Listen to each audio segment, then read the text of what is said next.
വാഹനത്തിന്റെ തൊട്ടുപിന്നിലായി കൊച്ചിയം ജനവിഭാഗത്തിന്റെയും തൊഴിലാളികളുടെയും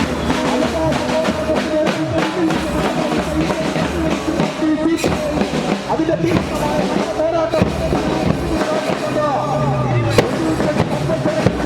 കടന്നു പോകുമ്പോൾ കമ്മ്യൂണിസ്റ്റ് പാർട്ടിയുടെ പോരാട്ടത്താളുകളിൽ ചരിത്രത്താളുകളിൽ സങ്കലിപ്പിക്കാൻ കുറിച്ച ഒച്ചിയത്തെ രണവീരന്മാരെ സ്നേഹപൂർവ്വം സ്വാഗതം ചെയ്യുന്നത്. പ്രിയപ്പെട്ടവരെ, ഒച്ചിയത്തിന്റെ ചുവന്ന മണ്ണിലൂടെ കമ്മ്യൂണിസ്റ്റ് പാർട്ടി CPIയുടെ സമരഭടന്മാർ അണിനിരക്കുന്ന പ്രകടനമിതായി വാഹനത്തിന് തൊട്ടുപിന്നിലായി ഒച്ചിയം പോരാളികൾ പോരാട്ടത്തിന് ദേശാക്ഷ്യം വഹിച്ച ഒച്ചിയത്തിന്റെ ചുവന്ന മണ്ണിലൂടെ ഇതാ ഇതുവഴി കടന്നു വരികയാണ്.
രക്തസാക്ഷികളായ 10 CPIയുടെ സമരഭടന്മാരുടെ സ്മരണ മുൻനിർത്തിക്കൊണ്ട് എക്കാലവും ഭാവി തലമുറക്ക് ഒന്നിയത്തിന്റെ പ്രാധാന്യം മനസ്സിലാക്കുന്ന വിധത്തിലുള്ള ഒരു സ്മാരകത്തിലാണ് കമ്മ്യൂണിസ്റ്റ് പാർട്ടി ഇവിടെ ഉയർത്തിയിരിക്കുന്നത്. ആ സ്മാരകം കമ്മ്യൂണിസ്റ്റ് പാർട്ടിയുടെ കേന്ദ്ര സെക്രട്ടറി മെമ്പർ ബാലേന്ദ്ര കാങ്കോ ഉദ്ഘാടനം ചെയ്യുന്നതാണ്. നമ്മുടെ രക്തസാക്ഷി സ്മാരകത്തിന്റെ ഉദ്ഘാടനം കമ്മ്യൂണിസ്റ്റ് പാർട്ടിയുടെ കേന്ദ്ര സെക്രട്ടേറിയറ്റ് മെമ്പർ സഖാവ് ഡോക്ടർ ബാലചന്ദ്ര കാങ്കോ ഉദ്ഘാടനം ചെയ്യുകയാണ്. അതിനുവേണ്ടി സഖാവിനോട് സ്നേഹപൂർവ്വം അഭ്യർത്ഥിക്കുന്നു. ഇൻക്ലാബ് സിന്ദാബാദ്, ഇൻക്ലാബ് സിന്ദാബാദ്, കമ്മ്യൂണിസ്റ്റ് പാർട്ടി സിന്ദാബാദ്, കമ്മ്യൂണിസ്റ്റ് പാർട്ടി സിന്ദാബാദ്, കമ്മ്യൂണിസ്റ്റ് പാർട്ടി സിന്ദാബാദ്, കമ്മ്യൂണിസ്റ്റ് പാർട്ടി സിന്ദാബാദ്, ഒച്ചിയം രക്തസാക്ഷികൾ സിന്ദാബാദ്, ഒച്ചിയം രക്തസാക്ഷികൾ സിന്ദാബാദ്, ഒച്ചിയം രക്തസാക്ഷികൾ സിന്ദാബാദ്, ഒച്ചിയം രക്തസാക്ഷികൾ സിന്ദാബാദ്. നല്ലൊരു നാളെ പുലർന്നു കാണാൻ, നല്ലൊരു നാളെ പുലർന്നു കാണാൻ, നല്ലൊരു നാളെ പുലർന്നു കാണാൻ, നല്ലൊരു നാളെ പുലർന്നു കാണാൻ. ജീവൻ നൽകിയ ധീരന്മാരെ, ജീവൻ നൽകിയ ധീരന്മാരെ, ജീവൻ നൽകിയ ധീരന്മാരെ, ജീവൻ നൽകിയ ധീരന്മാരെ, ഒച്ചിയം രക്തസാക്ഷികളെ, ഒച്ചിയം രക്തസാക്ഷികളെ, ഒച്ചിയം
പ്രിയപ്പെട്ടവരെ, രക്തസാക്ഷി സ്മാരകത്തിൽ രക്തപതാക ഉയർത്തുന്നതിനു വേണ്ടി കമ്മ്യൂണിസ്റ്റ് പാർട്ടിയുടെ സംസ്ഥാന എക്സിക്യൂട്ടീവ് കമ്മിറ്റി അംഗം സഖാവ് സത്യം മുഖേരിയോട് അഭ്യർത്ഥിക്കുന്നു.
ഒരു വർഷക്കാലം നീണ്ടു നിൽക്കുന്ന പരിപാടികളായിട്ടാണ് ആചരിച്ചിട്ടുള്ളത്.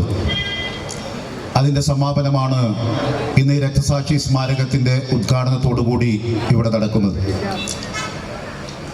പഴയ കുറുമ്പ്രനാട് താലൂക്ക് കേന്ദ്രീകരിച്ചുകൊണ്ട്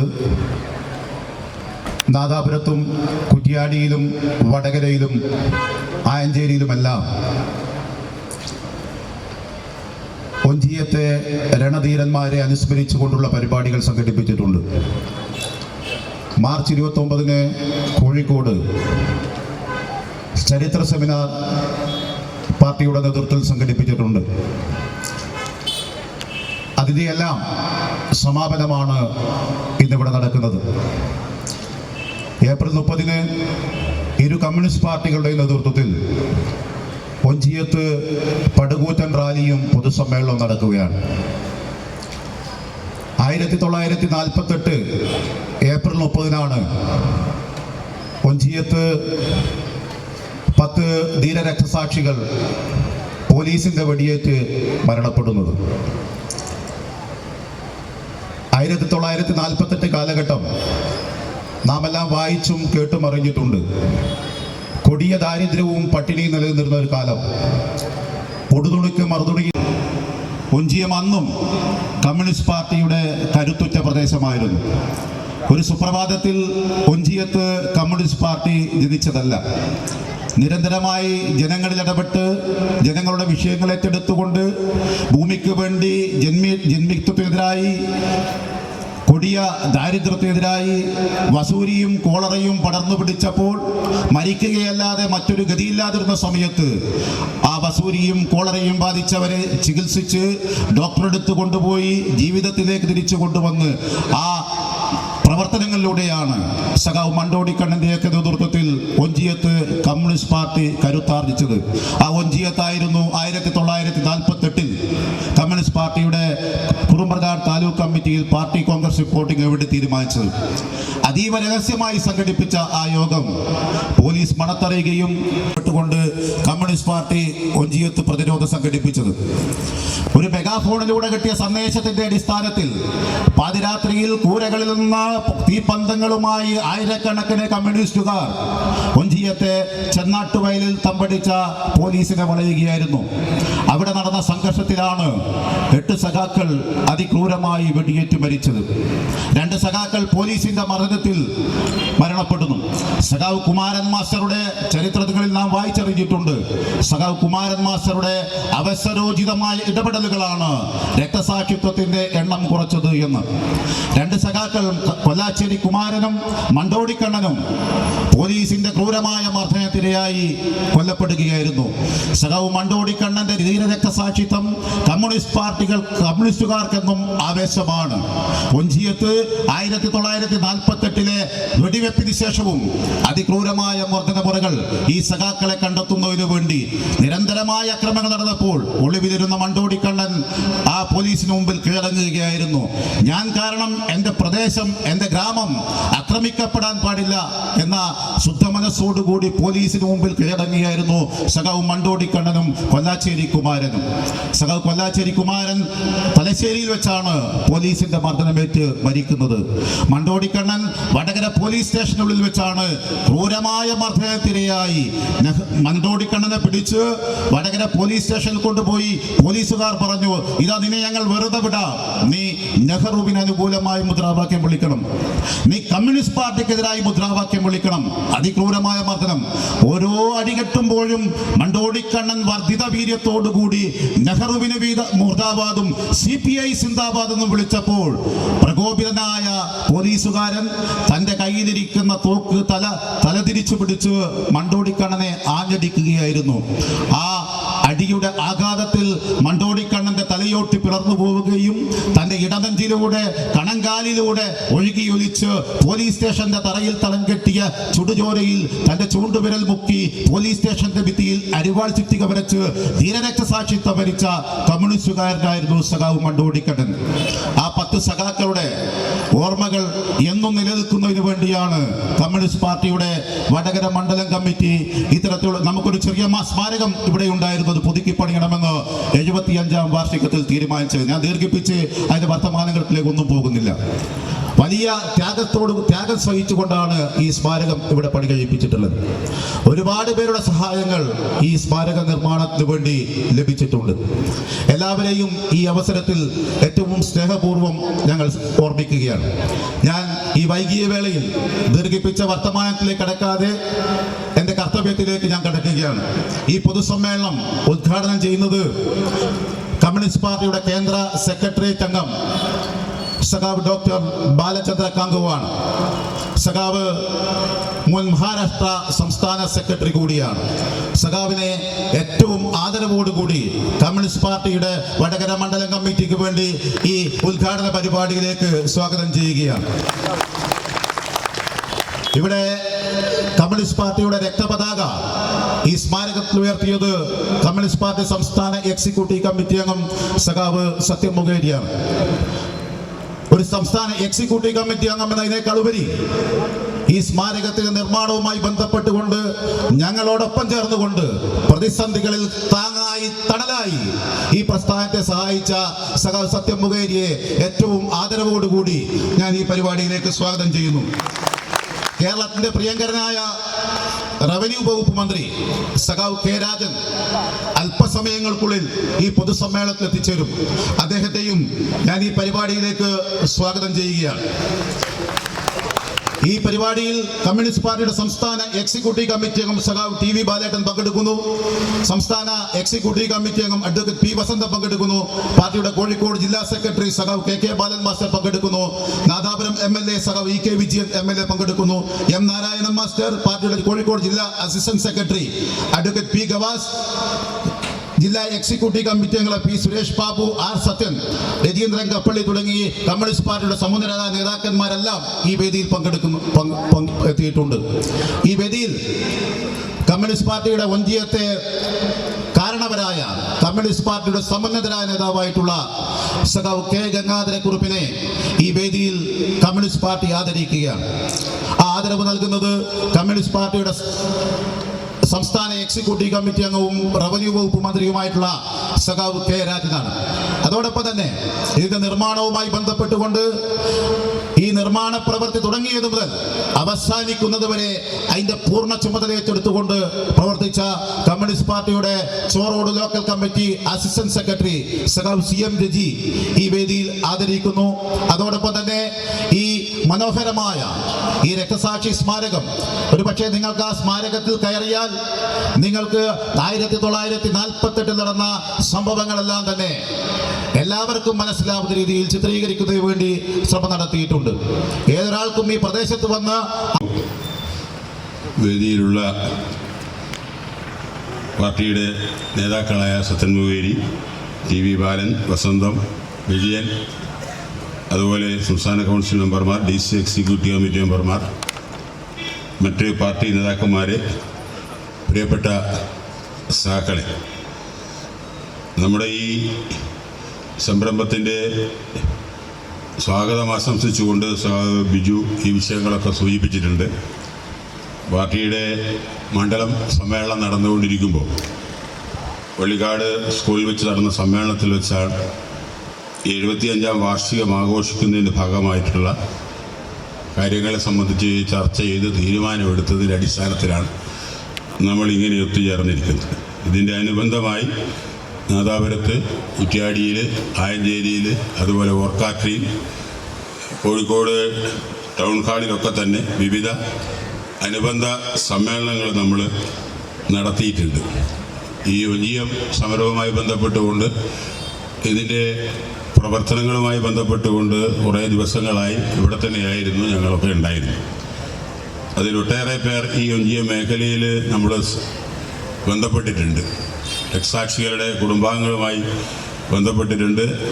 ചില ആളുകൾ വരുമെന്ന് പറഞ്ഞിരുന്നു, അവർക്ക് അസുഖമായതുകൊണ്ട് അവർ പങ്കെടുക്കാൻ കഴിയില്ല എന്നുള്ളതും അറിയിച്ചിട്ടുണ്ട്. കേരളത്തിലെ ഒരു സാമൂഹ്യ ചരിത്രമെടുത്താൽ 41-ലാണ് നമ്മൾ ഈ കർഷക സമരത്തിന് തുടക്കം കുറിക്കുന്നത് മൊറാഴയിൽ, 42-ൽ കയ്യൂരിൽ, അതുപോലെ 46-ൽ പുന്നപ്പുറയിൽ, 48-ൽ ഒഞ്ചിയത്ത്, പിന്നീട് അങ്ങോട്ടുള്ള സമര പരമ്പരകളിലൂടെയാണ് കേരളത്തിലെ ഇന്നത്തെ ഈ വികസനം അതുപോലെ സാമൂഹ്യമായ മാറ്റങ്ങൾ ഉണ്ടായെന്നാണ് ചരിത്രകാരന്മാർ പറയുന്നത്. അതിലേറെ ശ്രദ്ധിക്കപ്പെടുന്ന ഒരു പ്രദേശമായിരുന്നു നമ്മുടെ ഈ ഒഞ്ചിയം. 3 വില്ലേജുകൾ ചേർന്ന കുറുമ്പനാട് താലൂക്കിൻ്റെ കമ്മിറ്റി യോഗം പാർട്ടി കോൺഗ്രസ് തീരുമാനം, കൽക്കത്ത കോൺഗ്രസ് തീരുമാനം റിപ്പോർട്ട് ചെയ്യാൻ കുമാരമാഷ് സെക്രട്ടറി, മലബാർ കമ്മിറ്റിയുടെ സെക്രട്ടേറിയറ്റ് മെമ്പറായ സഖാവ് PR നമ്പ്യാർ റിപ്പോർട്ടിങ്ങിന് വരുന്നു. പാർട്ടി കോൺഗ്രസിൽ പങ്കെടുത്ത സഖാവ് കേളുവട്ടനും അതുപോലെ TKKയും ആ യോഗത്തിൽ പങ്കെടുക്കുന്നുണ്ട്. മറ്റ് സഖാക്കൾ കുഞ്ഞിരാമനുണ്ട്, അതുപോലെ P രാമക്കുറുപ്പുണ്ട്, അതുപോലുള്ള കുറേ സഖാക്കൾ പങ്കെടുക്കുന്ന ഒരു യോഗം. ഏതാണ്ട് പകുതി അവർ അന്ന് തന്നെ തീർക്കണമെന്നുള്ള രീതിയിലായിരുന്നു ചേർന്നിരുന്നത്. പക്ഷേ ചില സംശയങ്ങൾ പാർട്ടി സഹാക്കൾക്ക് തന്നെ വന്നിരുന്നു മണിയൂരിലുള്ള ഒരു സഖാവുമായി ബന്ധപ്പെട്ട്. അതുകൊണ്ട് പിറ്റേ ദിവസം ചേരാം എന്ന് പറഞ്ഞുകൊണ്ടാണ് അവർ പിരിഞ്ഞത്. അങ്ങനെയാണ് പിറ്റേന്ന് നമ്മുടെ സഹാക്കളെ കണ്ടുപിടിക്കാൻ, മണ്ടോടിക്കണ്ണൻ ഉൾപ്പെടെയുള്ള സഹാക്കളെ കണ്ടുപിടിക്കാൻ വേണ്ടി പോലീസുകാർ വന്നത് എന്നുള്ളതാണ് ചരിത്രം പറഞ്ഞിരിക്കുന്നത്. അപ്പോൾ അതിനെ തുടർന്നാണ് ഈ ചേനാട്ടുവയൽ എന്ന് പറഞ്ഞാൽ മറ്റു പ്രദേശങ്ങളിൽ നിന്ന് വന്ന ആളുകൾക്ക് ചേനാട്ടുവയൽ നിന്ന് ഇവിടുന്ന് 100 മീറ്റർ അപ്പുറമാണ്. ഈ എൻ്റെ വലതുഭാഗത്ത് കാണുന്ന സ്ഥലമാണ് 100 മീറ്റർ അപ്പുറം കിടക്കുന്ന ഒരു പ്രദേശമാണ്. അവിടെയാണ് ശക്തമായ വെടിവെപ്പ് ഉണ്ടായത്. അങ്ങനെയാണ് ഈ 8 സഖാക്കൾ അവിടെ തന്നെ മരിച്ചു വീണത്. ഈ സംഭവങ്ങളൊക്കെ മെഗാഫോണിലൂടെയാണ് ഇവിടുത്തെ ആളുകൾ മനസ്സിലാക്കിയത്. അങ്ങനെയാണ് എല്ലാവരും വളരെ ശക്തമായി തന്നെ മുന്നോട്ട് വന്നു. അതുകൊണ്ട് തന്നെ ഞാൻ കൂടുതൽ കാര്യങ്ങളിലേക്ക് പോകുന്നില്ല, സംഭവങ്ങളൊക്കെ അറിയാം എല്ലാവർക്കും. പക്ഷേ അളവക്കൻ കൃഷ്ണൻ അന്ന് 37 വയസ്സാണ്. അളവക്കൻ കൃഷ്ണനാണ് വിരിമാറ് കാണിച്ച് പോലീസിന് നേരെ വെടിവെക്കാൻ ആരംഭിച്ചത്. അങ്ങനെ കുറേ സഖാക്കൾ, ഒരു 8 സഖാക്കൾ അവിടെ പിടഞ്ഞു. ചില ആളുകൾക്ക് ജീവൻ ഉണ്ടായിരുന്നു ഈ പുറക്കര കടപ്പുറത്ത് കൊണ്ടുപോകുമ്പോൾ. അവിടെ വെച്ചാണ് അവർ മരിച്ചത്. എല്ലാവരെയും ഒരു കുഴിയിലാണിട്ട് അന്ന് ഈ സംസ്കാരം നടത്തിയതെന്നാണ് ചരിത്രം പറഞ്ഞിരിക്കുന്നത്. അപ്പോൾ അത്രയേറെ ചരിത്ര പ്രാധാന്യമുള്ള ഒരു സ്ഥലമാണ് ഒഞ്ചിയം. വാഗ്ഭടാനന്ദ സ്വാമികളുടെ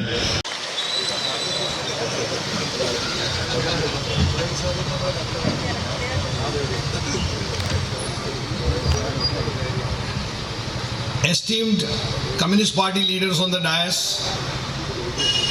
first of all, let me apologize that I do not understand Malayalam, so I won't be able to speak in Malayalam. But let me also express that any communist who is born in India has a desire and a dream to visit Kerala once in his lifetime.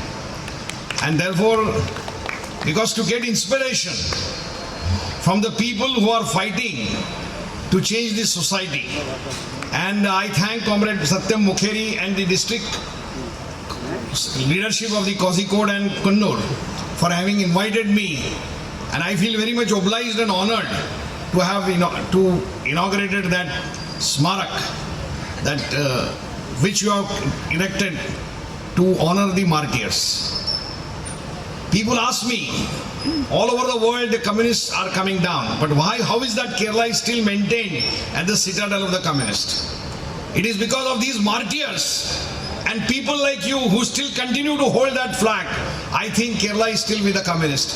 And not only that, I am very confident that the flag that you are holding high in Kerala will very soon become a flag which will be held by all Indians, and we will achieve in our 100th year the ambition of changing this society and bringing the revolution that was needed. വേദിയിലിരിക്കുന്ന ബഹുമാനരായ നേതാക്കളെ, പ്രിയപ്പെട്ട സഖാക്കളെ, നിങ്ങളെ ഈ സമ്മേളനം ഉദ്ഘാടനം ചെയ്യുന്നതിന് വേണ്ടി എന്നെ ഇവിടേക്ക് ക്ഷണിച്ച സഖാവ് സത്യൻ മുഖേരി അടക്കമുള്ള കോഴിക്കോട്ടെയും കണ്ണൂരിലെയും പാർട്ടി ജില്ലാ കൗൺസിലുകളോടെല്ലാമുള്ള എൻ്റെ നന്ദി ഞാൻ ആദ്യമേ രേഖപ്പെടുത്തട്ടെ. മലയാളത്തിൽ സംസാരിക്കാൻ പ്രയാസമുള്ളതുകൊണ്ട് ഞാൻ ഇംഗ്ലീഷിലാണ് നിങ്ങളോട് സംസാരിക്കുന്നത്. ഞാൻ പറയും, എല്ലാവരും ഒരു തവണയെങ്കിലും കേരളത്തിൽ വരണമെന്ന്. കേരളത്തിൽ വരുമ്പോൾ തീർച്ചയായും We are in India today facing a very big challenge. Our party has given a call from Pondicherry National Council to observe 1 month of campaign under the slogan BJP Hatao Desh Bachao. Save nation and remove BJP from power is the slogan which has been given by the Pondicherry National Council. And the whole of India, most of the states in India, from 14th April, that is Dr. Ambedkar's birth centenary, birth anniversary to 15th of May, are going to conduct campaigns telling people how this regime of BJP led by Mr. Modi and Shah is destroying the fabric, social and economic fabric of the society. Kerala, because of its other occupations and other programs that you have, will be conducting this program in the month of September.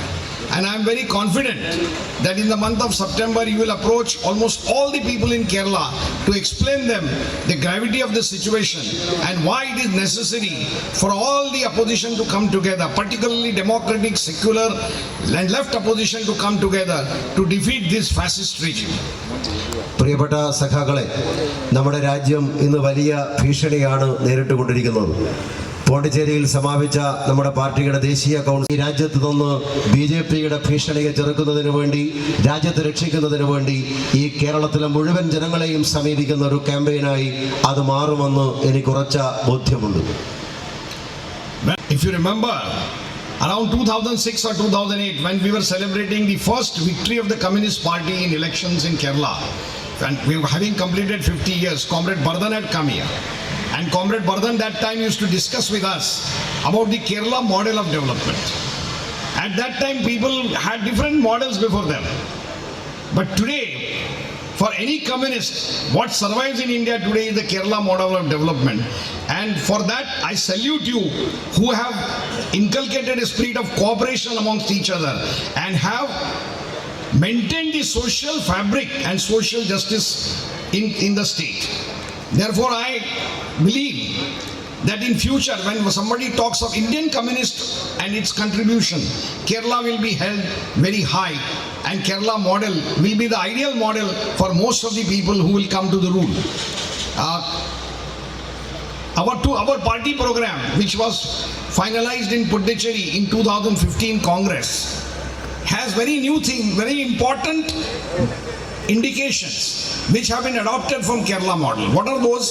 First is emphasis on democracy. Unity in diversity, respect for the different views, but at the same time taking India towards a democratic model has been the vision of the 2015 program which we had accepted during our Puducherry Congress. Comrade Bardhan was very much there, and he said that democracy is one area which is the biggest contribution of the Indian communists. Communists have been criticized falsely, accused falsely by our enemies, capitalist enemies particularly, that we are against democracy. But Kerala model of development tells us that it is only the communists who can protect the democracy. And therefore our party program emphasizes that whenever India will have revolution, it will maintain and strengthen the democratic model which the Indian Constitution has given us.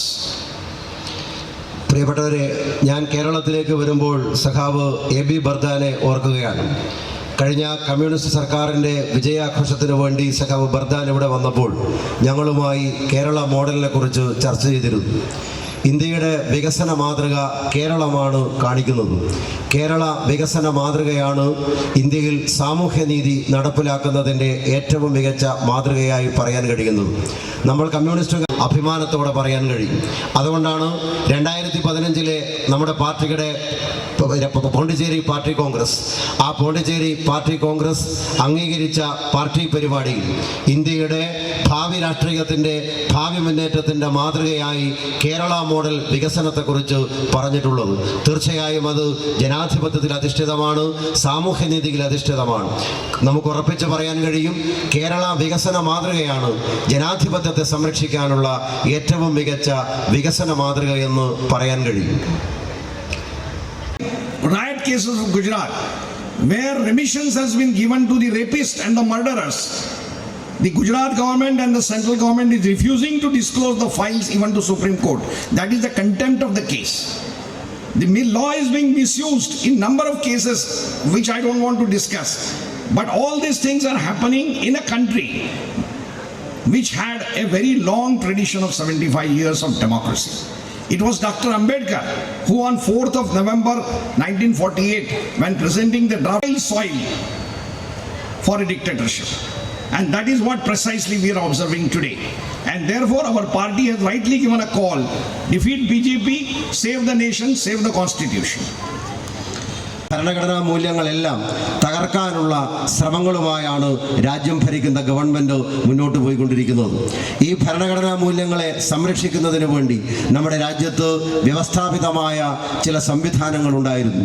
ആ സംവിധാനങ്ങളെ എല്ലാം ഇന്ന് രാജ്യം ഭരിക്കുന്ന ഭരണാധികാരികൾ തകർക്കുന്ന കാഴ്ചയാണ് നമുക്ക് കാണാൻ കഴിയുന്നത്. CBI, ED, നമ്മുടെ പോലീസ് സംവിധാനങ്ങൾ, നമ്മുടെ മിലിറ്ററി എല്ലാറ്റിനെയും വർഗീയവൽക്കരിച്ചുകൊണ്ട് അതിനെയെല്ലാം തകർക്കുന്ന ഭരണഘടനാ മൂല്യങ്ങളുടെ സംരക്ഷണത്തിന് വേണ്ടിയാണ് ഇത്തരം സ്ഥാപനങ്ങളെല്ലാം ഉണ്ടായിരുന്നതെങ്കിലും അതിനെയെല്ലാം തകർക്കുന്ന കാഴ്ചയാണ് നമുക്ക് കാണാൻ കഴിയുന്നത്. സുപ്രീം കോടതിയിലെ ജസ്റ്റിസുമാരും ഇന്ത്യയിലെ നിയമമന്ത്രി ഉൾപ്പെടെയുള്ള ആളുകളെല്ലാം ഓരോ ദിവസവും ഇതിനെ തകർക്കാനും ഈ ജനാധിപത്യ മൂല്യങ്ങൾക്കെതിരായ പ്രസ്താവനകളും നിലപാടുകളുമാണ് എല്ലാ ദിവസവും സ്വീകരിച്ചു കൊണ്ടിരിക്കുന്നത്. ഗുജറാത്തിലെ പല സംഭവങ്ങളിലും നാം അത് കാണുകയാണ്. ഗുജറാത്തുമായി ബന്ധപ്പെട്ട നിരവധിയായ വിഷയങ്ങൾ, ആ ഫയലുകൾ പോലും സുപ്രീം കോടതിയിൽ ഹാജരാക്കാൻ പോലും ഗുജറാത്തിലെ ഗവൺമെൻറ് തയ്യാറാകാത്ത സ്ഥിതി നാം കാണുകയാണ്. മഹാനായ അംബേദ്കർ ഇന്ത്യയുടെ ഭരണഘടന നിർമ്മാണ വേളയിൽ തന്നെ ചാതുർവർണ്ണത്തിനെതിരായ, ആ ചാതുർവർണ്ണ മേധാവിത്വത്തിനെതിരായ ശക്തമായ നിലപാട് രാജ്യത്ത് സ്വീകരിച്ചു വന്നിരുന്നു. എന്നാൽ അതിനെയെല്ലാം തകർക്കുകൊണ്ട് ആ സംവിധാനങ്ങളെ രാജ്യത്ത് തിരികെ കൊണ്ടുവരാനുള്ള പരിശ്രമങ്ങളുമായാണ് രാജ്യം ഭരിക്കുന്ന സംഘപരിവാര ഗവൺമെൻറ് മുന്നോട്ട് പോയിക്കൊണ്ടിരിക്കുന്നത്. ഭരണഘടനാ മൂല്യങ്ങൾ സംരക്ഷിക്കപ്പെടാത്ത സാഹചര്യത്തിലാണ്, അത് സംരക്ഷിക്കേണ്ടുന്ന ഏജൻസികൾ തകർക്കപ്പെടുന്ന സാഹചര്യത്തിലാണ് BJPയെ തുരത്തുക, ഇന്ത്യയെ സംരക്ഷിക്കുക എന്ന പ്രസക്തമായ മുദ്രാവാക്യം നമ്മുടെ പാർട്ടി മുന്നോട്ട് വെക്കുന്നത്. Modi is no exception. It is not that only India has given a man like Modi, an autocratic man like Modi. Whether it is Trump, whether it is Erdogan of the Turkey, or Bolsonaro of Brazil, or Duterte of Philippines, or number of other governments also, if you see, everywhere the crisis is emerging. And as a Marxist, we know that how to come out of the crisis, the capitalist and the ruling class, no, I'm not talking of ruling party, ruling class uses number of methods available to it. What are the methods available?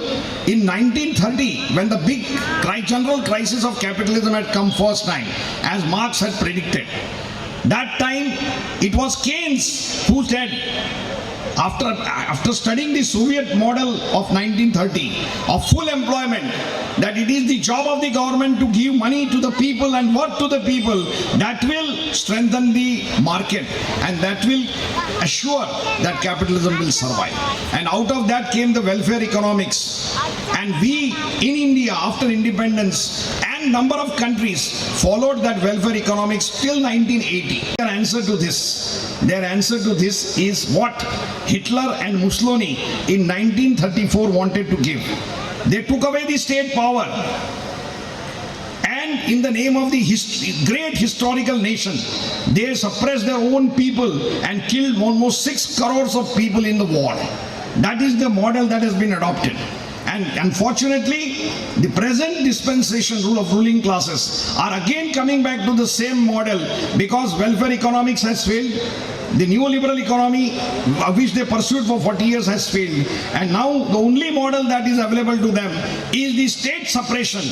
And therefore they are now trying to use that model. This is nothing not new. It was formed in 1925. The Communist Party also was formed in 1935. The Communist Party was the party of emerging people, emerging consciousness and expectations of the people, particularly working class and toiling masses, to make themselves free and to empower themselves. Who were threatened? The original ruling class in India was